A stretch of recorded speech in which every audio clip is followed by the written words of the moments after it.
3월 5일 토요일 하나님께서 이 시간 주시는 말씀은 누가복음 19장 1절에서 10절 말씀입니다. 19장 1절에서 10절 말씀. 예수께서 여리고로 들어가 지나가시더라. 삭개오라 이름하는 자가 있으니 세리장이요 또한 부자라. 그가 예수께서 어떤 사람인가 하여 보고자 하되 키가 작고 사람이 많아 할 수 없어 앞으로 달려가서 보기 위하여 돌무화과 나무에 올라가니 이는 예수께서 그리로 지나가시게 되밀어라. 예수께서 그곳에 이르사 쳐다보시고 이르시되 삭개오야 속히 내려오라. 내가 오늘 내 집에 유하여야 하겠다 하시니 급히 내려와 즐거워하며 영접하거늘 무사람이 보고 수군거려 이르되 저가 죄인의 집에 유하러 들어가도다 하더라. 삭개오가 서서 주께 여짜오되 주여 보시옵소서. 내 소유의 절반을 가난한 자들에게 주겠사오며 만일 누구의 것을 속여 빼앗은 일이 있으면 내 갑절이나 갚겠나이다. 예수께서 이르시되 오늘 구원이 이 집에 이르렀으니 이 사람도 아브라함의 자손임이로다.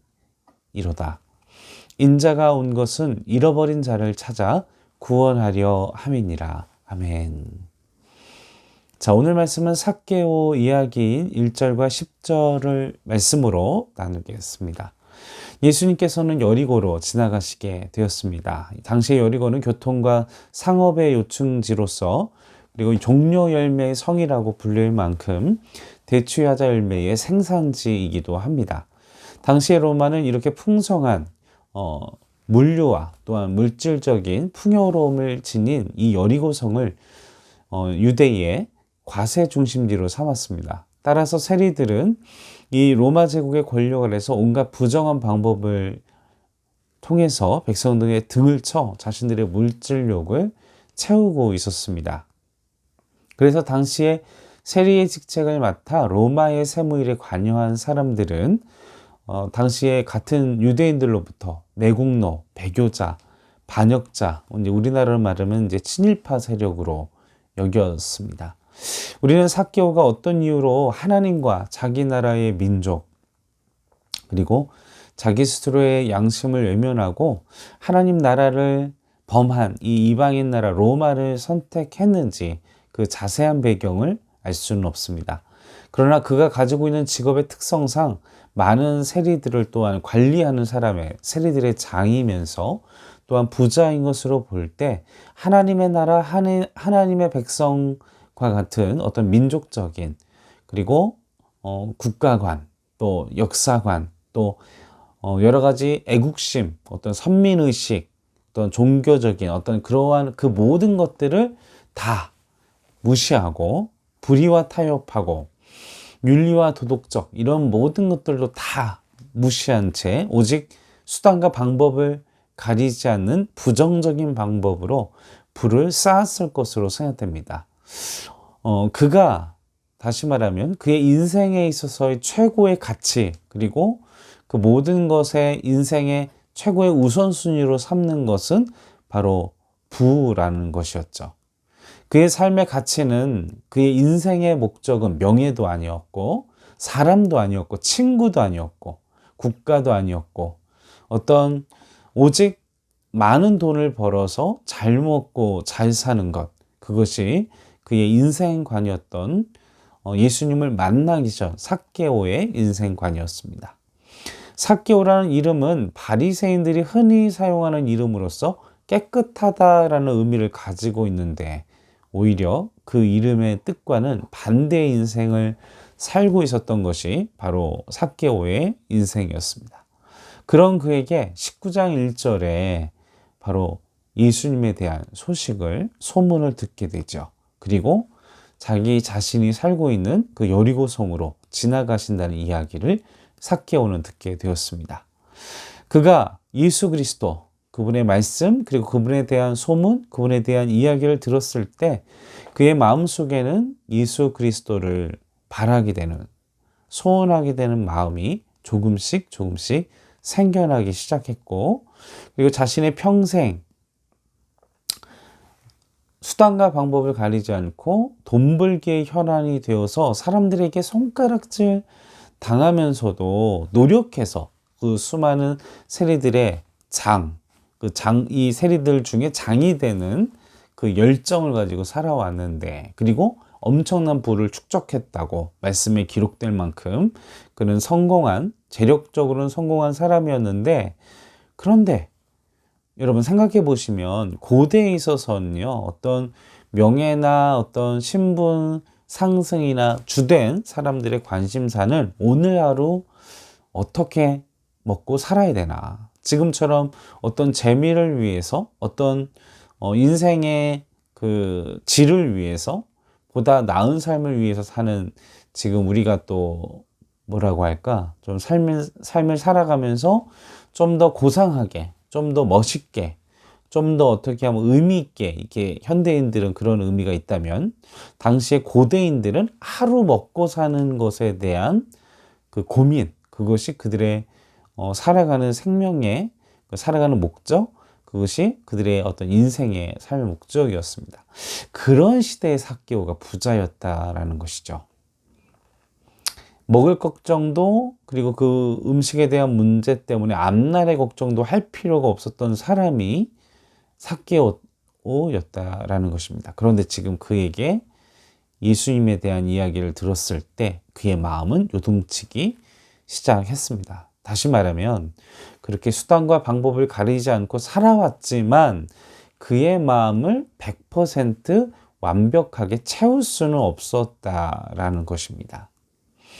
사람들이, 지금 현대의 사람들도 어떤 삭개오처럼의 인생을 소원할지도 모릅니다. 그냥 사람들의 평판보다는 잘 먹고 잘 살면 되지, 뭐 좋은 아파트, 좋은 차 몰면서 뭐 썬팅하고 사람들 의식하면서 저택에서 나 혼자 살면 되지, 이렇게 많은 사람들이 꾸는 꿈을 이룬 사람임에도 불구하고 그가 예수님을 바라보자, 예수님의 소식을 듣자 무너질 만큼 돈으로 채우고 많은 것으로 채웠지만 그에 채워지지 않는, 그리고 예수님을 갈망하게 되는 만큼 그의 인생은 채워지지 않았던, 돈으로도 물질로도 채워지지 않는 그 무엇이 많았다라는 것을 우리는 또한 반증되어서 그의 행동을 통해 알 수 있게 됩니다.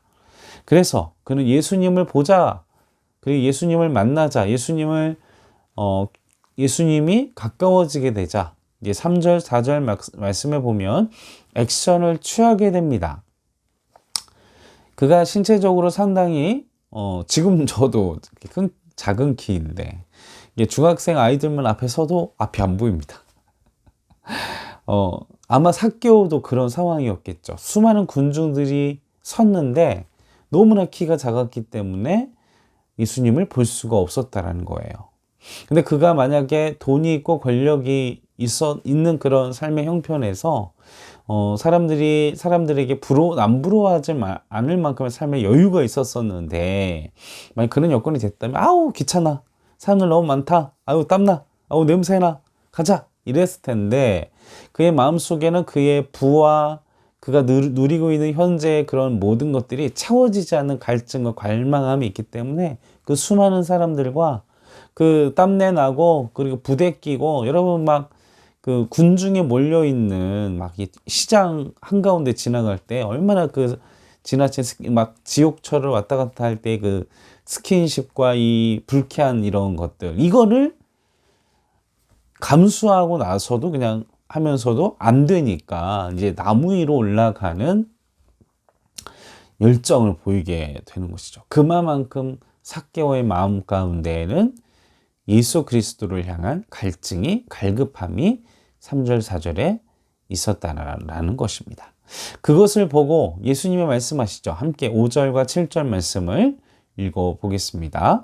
예수께서 그곳에 이르사 쳐다보시고 이르시되 삭개오야 속히 내려오라, 내가 오늘 내 집에 유하여야 하겠다 하시니 급히 내려와 즐거워하며 영접하거늘 무사람이 보고 수근거려 이르되 저가 죄인의 집에 유하러 들어갔도다. 자, 예수님은 그런 당신을 향한 갈증, 주님을 향한 열정, 주님을 향한 갈망을 보시고 아시게 되었습니다. 그러자 그를 향하여 너의 집에 가겠다, 말씀하셨다라는 것이죠. 그러자 7절 말씀에 수많은 사람들이 죄인의 집에 들어간다. 욕심을 위해서 나라도 버리고 이웃도 버리고 양심도 버리고 수단과 방법을 가리지 않고 불을 채운 그의 집은, 그의 건물은, 그의 집안에 있는 것들은 욕심과 탐욕의 결정체들이 모여있는 장소, 죄인의 집, 그것이 삭개오의 집이었습니다. 그곳을 향하여 들어간다. 사람들은 수군수군 되기 시작했다라는 것이죠. 어떻게 보면 예수님께서 우리에게 찾아오시는 예수님은 우리의 깨끗하고 우리가 순전하고 순결하고 예배하고자 하는 마음이 있을 때만 다가오시는 것이 아니라 우리가 남보기에 부끄럽고 남에게 나의 모습을 들키기가 싫고 막 이렇게 너무나도 누추하고 너무나도 지저분한 나의 상태 가운데에서도 주님을 향한 갈증과 갈망만 있다면 주님은 내가 어떠한 모습이든 어떤 상태이든 그냥 다가와 주신다라는 사실을 우리의 삭개오를 통해서 보게 됩니다. 그러자 어떤 일이 벌어집니까? 8절 말씀을 읽어보겠습니다. 삭개오가 서서 주께 여짜오되 주여 보시옵소서 내 소유의 절반을 가난한 자들에게 주겠사오며 만일 누구의 것을 속여 빼앗은 일이 있으면 내 갑절이나 갚겠나이다. 예수님이 말씀을 안 하셨어요. 삭개오야, 네가 이룬 것은 다 죄인이 다 이제 사람들에게 돌려주거라, 이 이야기를 하지 않았습니다. 예수 그리스도가 그의 집에 그에게 임하셨을 때, 그의 가정에 그에게 임하셨을 때, 예수님을 만나게 되었을 때, 하나님을 만나게 되면 죄를 다 토해내고, 그리고 회개의 자리, 그리고 말씀의 자리, 그리고 생명의 자리로 나아가게 됩니다. 사랑하는 성도 여러분, 매일매일 매 순간이 예수님을 만나시고 예수님을 느끼시고 예수님을 누리시는 은혜가 있기를 주님의 이름으로 간절히 축원합니다. 내가 이 시간에 말씀을 읽으며 기도하며 걸어가며 찬양을 들으며 주님을 묵상하는 그 순간, 주님을 내가 받아들이는 그 순간에 우리는 우리의 죄를 토설하고 회개하며 돌이키며 하나님께서 말씀하지 아니하셔도 주님의 말씀에 반응해서 내가 잘못했습니다. 내가 4배나 갚겠습니다. 하나님의 말씀의 원리대로 살겠습니다. 이웃을 위하여 살겠습니다. 이 고백을 하게 된다는 것이죠. 주님을 향한 예수님과의 인격적인 만남이 이마만큼 중요하다는 것입니다. 9절 말씀 같이 읽겠습니다. 예수께서 이르시되 오늘 구원이 이 집에 이르렀으니 이 사람도 아브라함의 자손임이로다. 그리하여 삭개오는 자신의 본래 신분, 자신이 포기하고 자신이 멸시했던 그 아브라함의 후손, 그 신분을 회복하고 구원에 이르는 축복을 받게 됩니다. 정말 그의 인생의 축복과 그 은혜의 근원이 무엇인지를 깨닫게 됐다는 것이죠. 우리도 오늘 하루도 그리고 매 순간 우리는 세상을 향해 열심히 달려갑니다. 그런데 그 안에는 내 안에 채움이 없고 두려움과 또 새롭게 시작되는 세상의 흐름 속에서 어떻게 살아야 되고 어떻게 준비해야 되고 어떻게 어떤 스펙을 어떤 물질을 그리고 어떤 투자를 해야 할지 두려워하며 넘어져 있습니다. 그럴 때 주님은 매 순간 우리에게 말씀하십니다. 삭개오야, 삭개오야, 내려오너라. 사랑하는 성도 여러분, 주님을 늘 찾으시길 바랍니다. 주님을 향하여 갈망하시길 바랍니다. 그리고 주님이 계시는 그곳에 달려가시길 바랍니다. 그리고 주님이 계신 그곳에 올라가시길 바랍니다. 삭개오야, 삭개오야, 오늘 내 집에 유하여야 하겠다. 주님을 경험하고 주님의 사랑을 느끼고 주님의 임재를 경험해서 오늘 하루도 하나님의 자녀로 하나님의 거룩한 백성으로 두려움과 떨림 없이 내 가진 것을 다 나누어도 내 가진 시간을, 내 가진 물질을, 내가 가진 돈을, 내가 가진 모든 것을 다 나누어도 주님이 나와 함께 하시면 내가 모든 것을 이룰 수 있다는 믿음 속에서 삭개오가 청지기의 삶을 실천했던 것처럼 오늘 하루도 주님의 은혜를 누리시는 우리 행정교회 성도 여러분들 되시기를 주님의 이름으로 축원합니다. 함께 기도하겠습니다. 살아계신 아버지 하나님, 우리의 영적인 갈증을 깨닫게 하시고 주님을 향한 갈망이 커져가게 하시고 주님을 찾게 하시고 주님을 경험하게 하시고 진정한 하나님의 백성의 삶을 누릴 수 있도록 도와주시옵소서. 감사와 찬송과 영광을 올려드리오며 우리를 구원하신 예수님의 이름으로 간절히 기도하옵나이다. 아멘.